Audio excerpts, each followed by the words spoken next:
नमस्ते बच्चों, हमारे चैनल इंसाइटफुल हिंदी में आपका स्वागत है। आज हम हिंदी के महान लेखक कथा सम्राट मुंशी प्रेमचंद द्वारा लिखित प्रसिद्ध कहानी पढ़ेंगे, जिसका नाम है परीक्षा।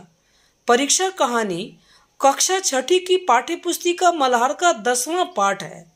मुंशी प्रेमचंद ने समाज सुधार और राष्ट्रीयता की भावना से भरी हुई कई कहानियां और उपन्यास लिखे हैं। उनकी कहानियों में ईदगाह, बड़े भाई साहब, गुल्ली डंडा, दो बैलों की कथा आदि बड़ों और बच्चों के बीच बहुत पढ़ी और सराही जाती है। अब पाठ शुरू करते हैं। कहानी शुरू होती है रियासत देवगढ़ से। देवगढ़ के जो दीवान हैं सरदार सुजान सिंह, वो अब बूढ़े हो गए और उनकी इच्छा हुई कि उन्हें अब अपना जीवन भक्ति में बिताना चाहिए। तब उन्होंने अपने महाराज से अनुरोध किया कि वह अब सेवा निवृत्त होना चाहते हैं। उन्होंने कारण बताया कि उनकी अवस्था अब ढल गई है, अब राज संभालने की शक्ति भी बहुत कम हो गई है। उन्होंने चिंता जाहिर की कि कहीं उनकी नेक नामी मिट्टी में न मिल जाए। राजा साहब अपने दीवान सुजान सिंह का बहुत आदर करते थे। वह नहीं चाहते थे कि सुजान सिंह दीवानी पद छोड़ें। महाराज उनके जैसे अनुभवी और नीति कुशल दीवान को सेवा निवृत्ति नहीं देना चाहते थे, लेकिन बार बार अनुरोध करने के बाद महाराज मान गए।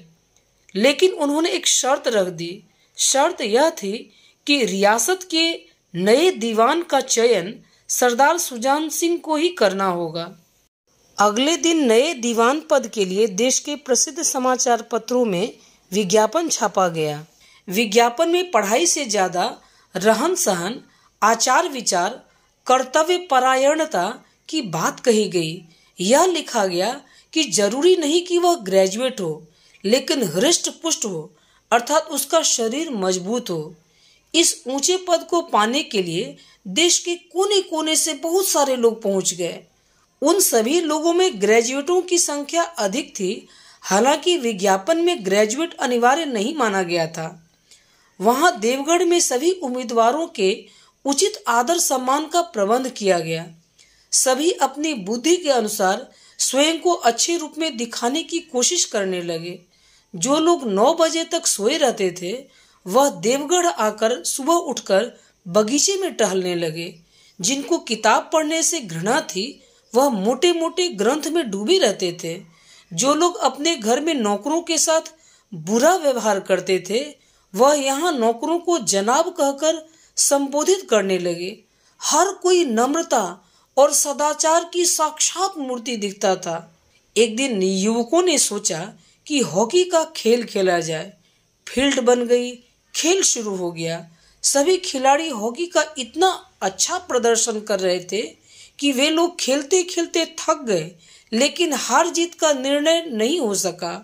अंधेरा हो गया, अतः सभी लोगों ने वापस जाने का निर्णय लिया। उस हॉकी के मैदान से थोड़ी दूर पर एक तरफ नाला था। लोगों को नाले में से चलकर ही पार करना पड़ता था।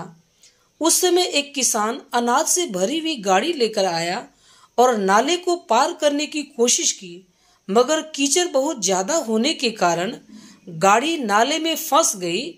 किसान कोशिश करता रहा, लेकिन वह नाले को पार नहीं कर सका। वह विपत्ति में था, लेकिन उसकी मदद करने के लिए कोई नहीं आया। इस स्थान से हॉकी खिलाड़ी भी गुजरे, किंतु किसी के हृदय में दया और सहानुभूति नहीं थी। किंतु उस समूह में से एक युवक भी था जिसके पांव में चोट लगी हुई थी। वह लंगड़ाता हुआ धीरे धीरे चल रहा था। उस युवक ने किसान को सहायता करने का प्रस्ताव रखा। किसान की आशा बंधी। उस युवक ने किसान को गाड़ी पर बैठकर बैलों को साधने के लिए कहा। वहां कीचड़ इतना ज्यादा था कि गाड़ी निकल ही नहीं रही थी, किंतु बहुत कोशिश करके, बहुत हिम्मत करके युवक ने गाड़ी को बाहर निकालने में सफल हुआ। युवक ने हंसी में किसान से कहा कि वह इसका क्या इनाम देगा। जवाब में किसान ने कहा कि भगवान ने चाहा तो दीवानी आपको ही मिलेगी। युवक को संदेह हुआ कि कहीं वह दीवान सुजान सिंह तो नहीं। अब 1 महीना बीत गया और दीवान के चयन का दिन आ गया।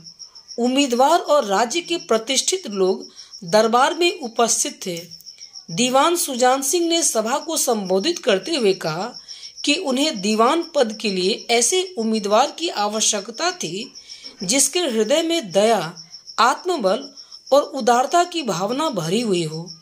उन्होंने घोषणा की कि उन्हें ऐसा व्यक्ति मिल गया है जिसमें यह सभी गुण हैं, और उन्होंने पंडित जानकी नाथ को इस पद के लिए बधाई दी।